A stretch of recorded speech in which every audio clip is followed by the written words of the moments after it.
Hello everyone. This is Sarah from the Kahani Suno with Kabir and Sarah podcast. कैसे हैं आप लोग आज? I hope you enjoyed Kabir's last story, One Last Try Before I Die. How wonderfully it was done. So many things in it that were quite out of the ordinary. I think the beehive and the bee swarming was genius, to say the least. A legendary thriller, Kabir. I enjoyed it. I was on the edge of my seat.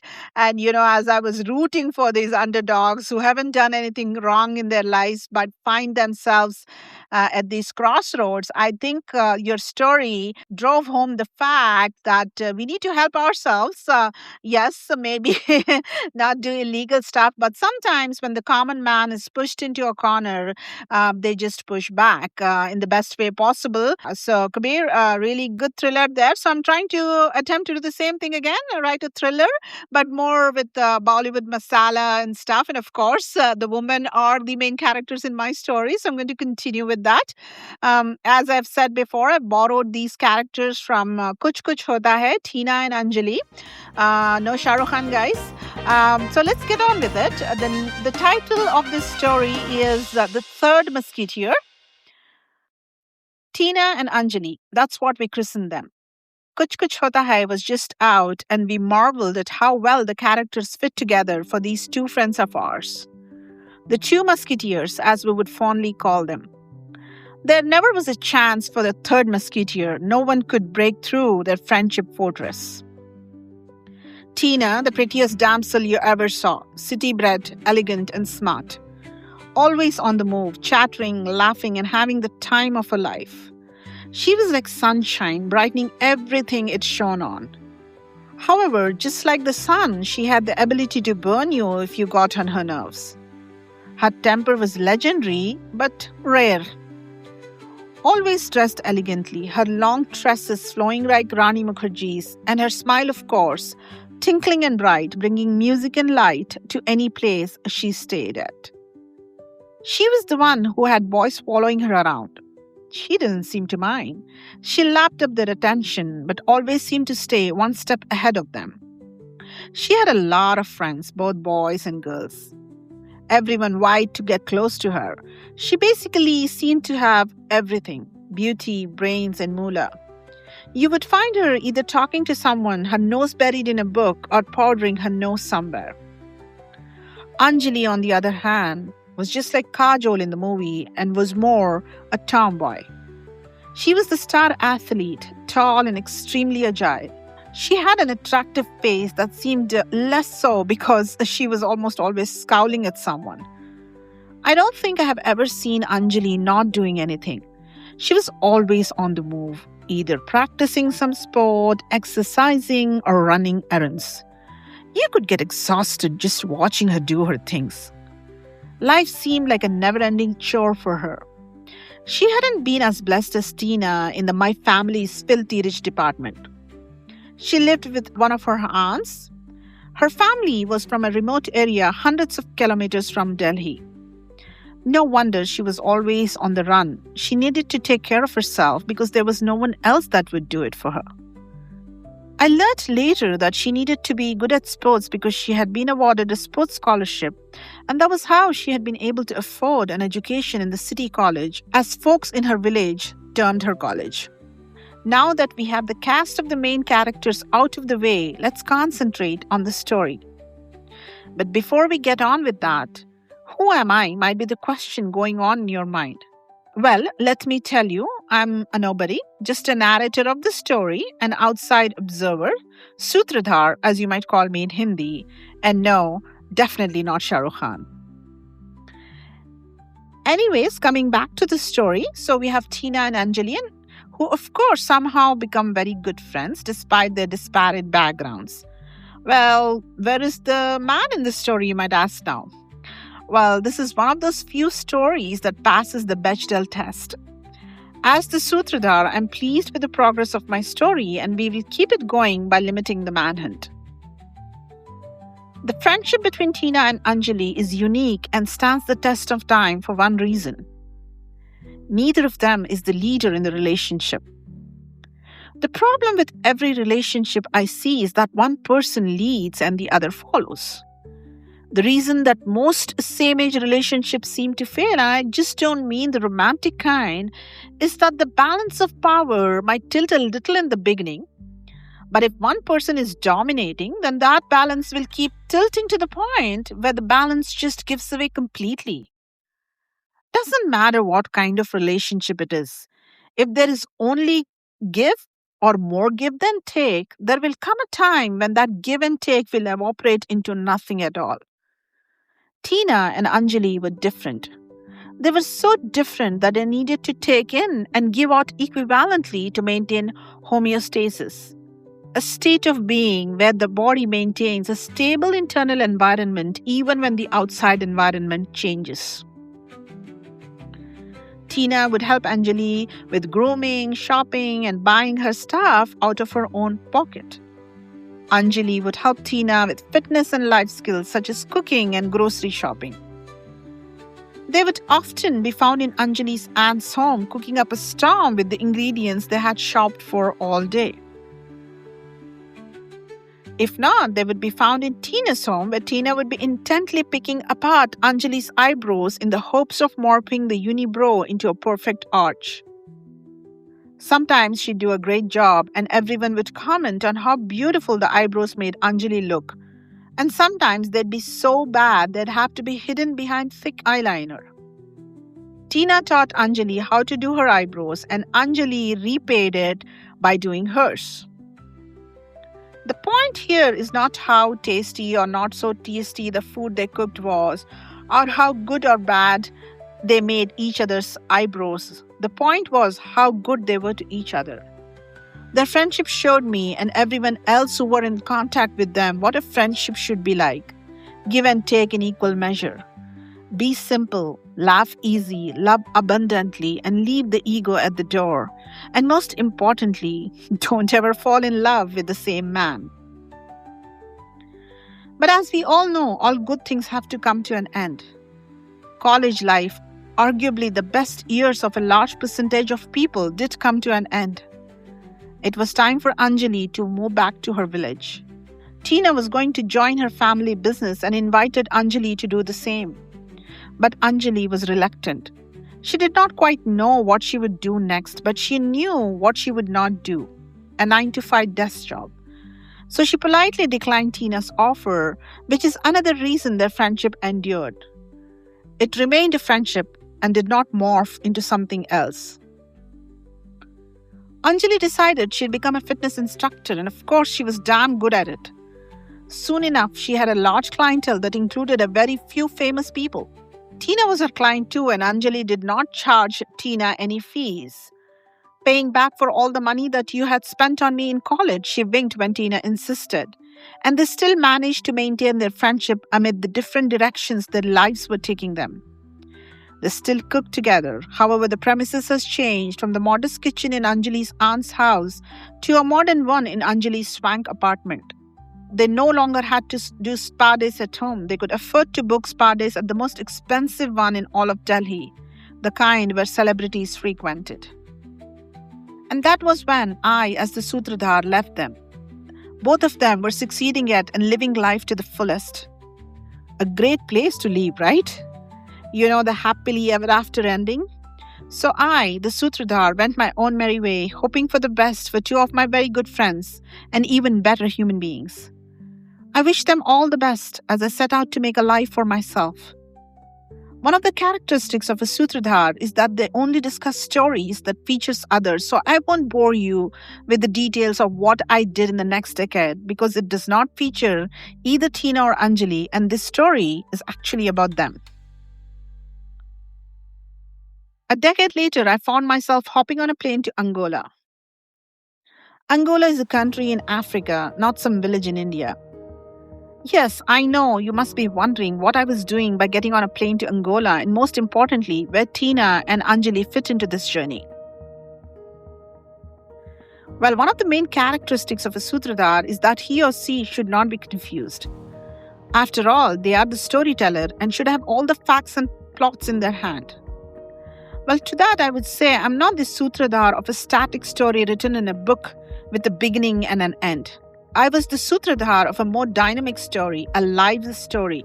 My job is to take the story towards its inevitable end, and if that includes hopping on a plane to Angola, trying to visit a small farm in the village of Kalenga Sul, run by one Mrs. Tina Almeida, then I'm sure as hell going to do that.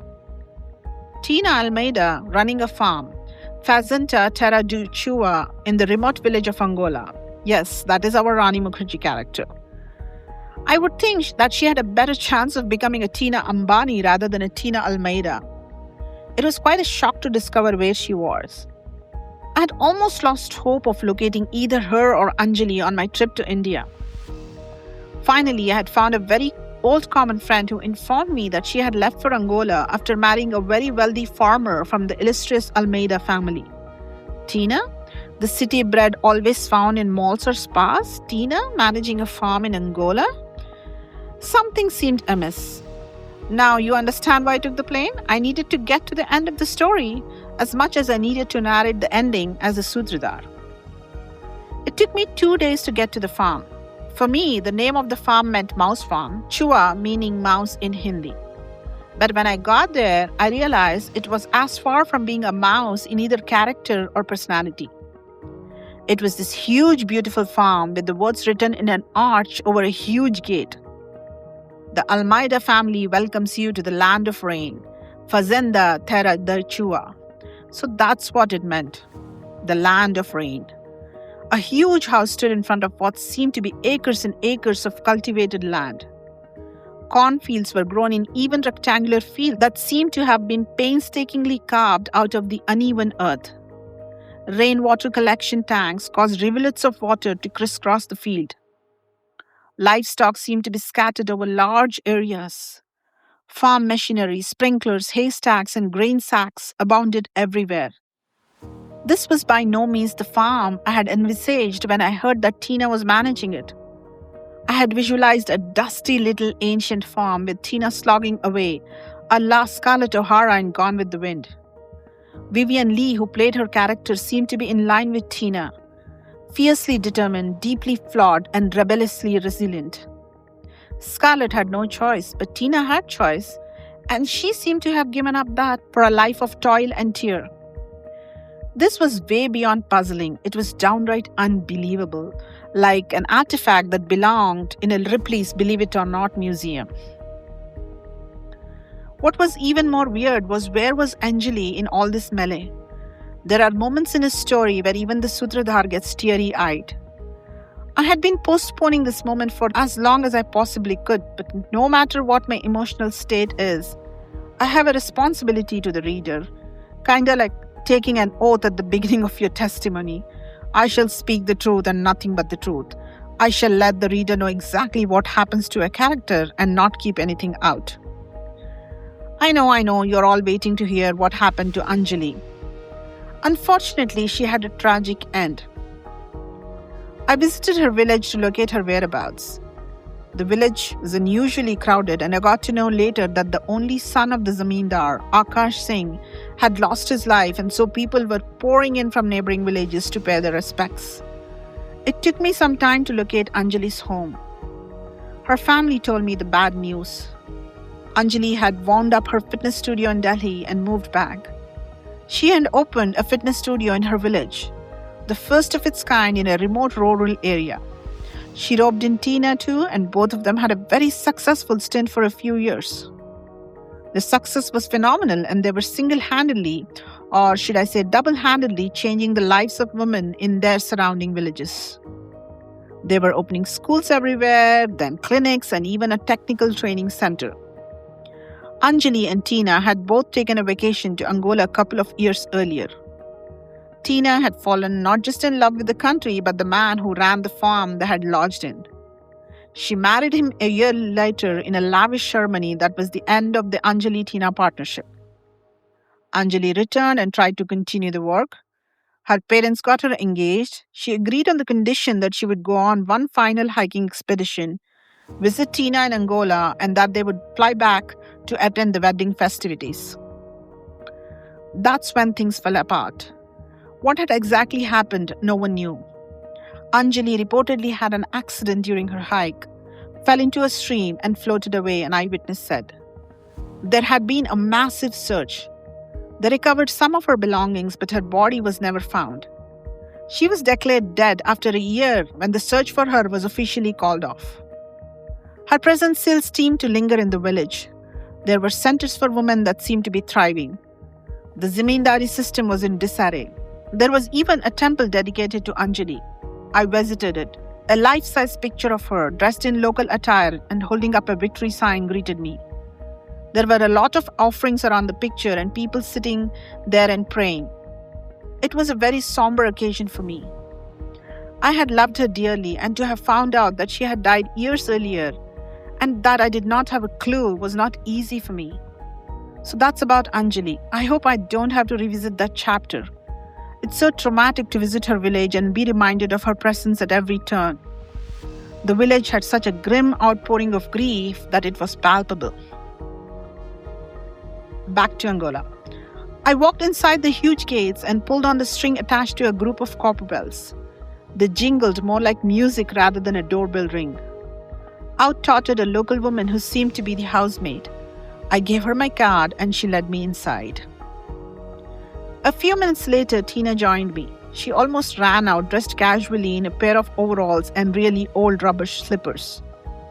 She looked as beautiful as ever. She had gotten bigger, of course, in a good way. Like all muscled women, hardworking muscled women, she looked strong and seemed to be happy. "How did you find me?" she screamed at the top of her voice. It was so nice to see her. I got up and hugged her. "You didn't think you would get rid of me by moving to the middle of the world, did you?" I replied playfully. And of course, just as suddenly, she started crying as we hugged for a long time. There, Tina," I patted her back. "I'm sure seeing me brought all the memories of Anjeli to the forefront." "I'm so sorry, Tina. I did not know. If I had, I would have come sooner," I whispered. She nodded. "Let's not talk about her, please. It's too painful for me," she said, letting me go. "We won't," I promised. I stayed with her for the weekend. She insisted I stay more, but even those 2 days had been an extension for me. They were not in my original plan and I had to squeeze them in. Tina was leading a good life, in fact, a great life. The farm ran itself. She was the mistress, Mr. Almeida having left it to her before his death. He had died of cancer a couple of years ago. She was a one-woman show and had the entire family fortune at her feet. She was a powerful woman who had to approve almost anything that happened in all the villages, totaling about 20 in that area. Almost all of the farmland belonged to her and she was doing great work. She was running schools, hospitals, and even shelter homes. She had transformed that area into a thriving economy.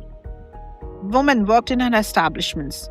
Children went to schools that she had helped open and run, and the sick were tended to hospitals that she had been instrumental in opening. Helpless people went to the shelters she had helped open, where they were served fresh meals from the produce and livestock on her farms. It was like she had helped create utopia. I was enthralled and completely impressed. My flight was in the evening. "Tina, you have been such a gracious hostess to me. Let me take you out to lunch before I leave here to return a part of your hospitality," I proposed. She happily agreed. It was Sunday and she had made it a habit to take the day off from everything that day. We were seated opposite each other, munching on some local fare when I looked at her squarely in the eyes and said, "Tell me about Anjeli, Tina." She froze. "You promised you won't talk about her," she said. "I am not. I want you to talk about her," I countered. "There is nothing to talk about. You must have heard that she tragically passed away in an accident." "Were you there when it happened?" I asked. She paused and looked up at me. "You were the eyewitness, weren't you?" I said matter-of-factly. One of the characteristics of a good Sutradhar is that they can put two and together to arrive at 5. She kept quiet. I had startled her, but she kept her composure and just nodded. Strange how destiny works, right? Tina, in our favorite movie, is the one who dies, while Anjali goes out to build a completely different life out of her character. In real life, the role seems to have been reversed. We have Anjali who fell to her death, her body conveniently carried away by the waters she loved so much, never to be found. Tina was silent. That was the feather in my cap. Tina was rarely silent. I was enjoying this immensely. What are you insinuating? Are you saying that I might have to do something with her? With her death? She had trouble saying that. Yes, that's exactly what I'm saying, I said, looking at her. She got up and banged her hands on the table. Are you asking me if I killed her? I laughed. Tina, calm down. If I didn't know you as well as I do, I'd be asking you that question. It's an insult to my intelligence for you to be thinking that I'd ask you such an insipid question.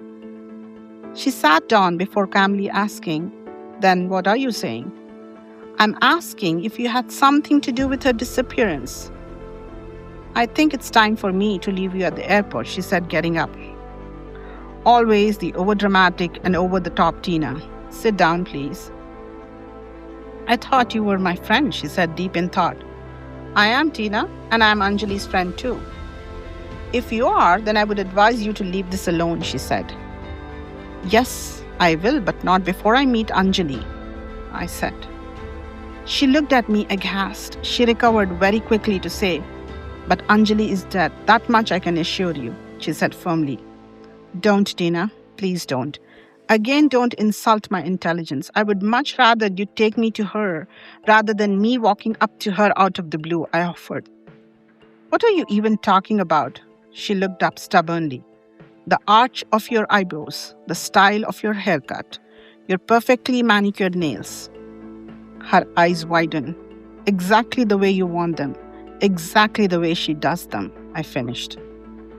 Tina sat back defeated. Again, another feather in my cap. What do you want? She asked. This time around, Tina, don't insult my friendship. I just want to meet up with her, just like how I wanted to meet you. I finished. Her eyes still held fear, like she did not believe me, like surely I would want more. The world has become such a suspicious place. It is like you can't have love as your motivation. It seems that some materialistic thing had more precedence over your emotions. Had I said I wanted $1 million, maybe she'd believe it rather than me saying I loved Anjeli and wanted to see her. I promise no one will ever know, Tina. Just me. Let me see her. I couldn't hold back my tears when I finally saw Anjeli. I had mourned her death. So to celebrate her life was like a double bonus. The three of us hugged for a long time and wept. It was obvious the woman had been through a lot to come to that point. They were still living in hiding, especially Anjeli. It was important that she was dead to the world. What happened? I asked. Why did you need to stage your death? Was it love? I asked. Both of them laughed. Gone were the tears to be replaced by silly laughter, the kind that teenagers are experts at, just giggling and falling all over the place till tears start flowing. Yes, everything was the same. Both of them were the same. Life had tried to break them, just like the zamindars had, with subtle threats in the beginning that got more and more serious until they became life-threatening. Tina was the outsider. She had to beat a hasty retreat, and she did it the first chance she got by marrying a man who fell in love with her. Anjeli also got engaged. Akash Singh? I asked. I told you, I was good at putting two and two together. Yes, Akash, the weapon they tried to use to silence me, she said, defiance writ large on her face. We silenced them, Tina said as they burst out laughing. Again, the same laughter. I looked at them like they were a couple of schoolgirls, not the murderous maidens they had morphed into. It was survival, period. Them or us, and we choose us, Anjeli put in like she was reading my mind. Good choice, I guess, I said. There was never a choice, they said almost in unison. Tina and Anjeli had planned and plotted their way out. Took them years, but they had done it. Angola was their trump card. Tina spent years hatching the plan to make Anjeli's vanishing believable. Akash's death was the final nail in the coffin. Their mission was complete. And mine too. I secured myself to the seat of my plane. I had come there to see Tina, but as a bonus, I got to see Anjeli too. I finally felt at peace. All I cared about was the fact that the two women I had loved dearly were alive and doing well. I was the Shahrukh to their Rani and Kajol, except I was not the Rahul from Kuch Kuch Hota Hai, but the Bawa Singh from Zero. But Tina and Anjeli never let me feel bad about myself. They were always my best friends in college, and I would be their best friend for life. When you share secrets, you share a life. I think I finally broke through the fortress, not to shatter their alliance, but to reinforce it. I was finally the insider, the third musketeer. Well, that's the third musketeer. I hope you liked it. Again, any feedback is much appreciated. Sarah at kahanisuno.com or Kabir at kahanisuno.com. And until next time, I hope you keep listening and we will be back with another story to regale you. This is Sarah signing off. Have a great day ahead.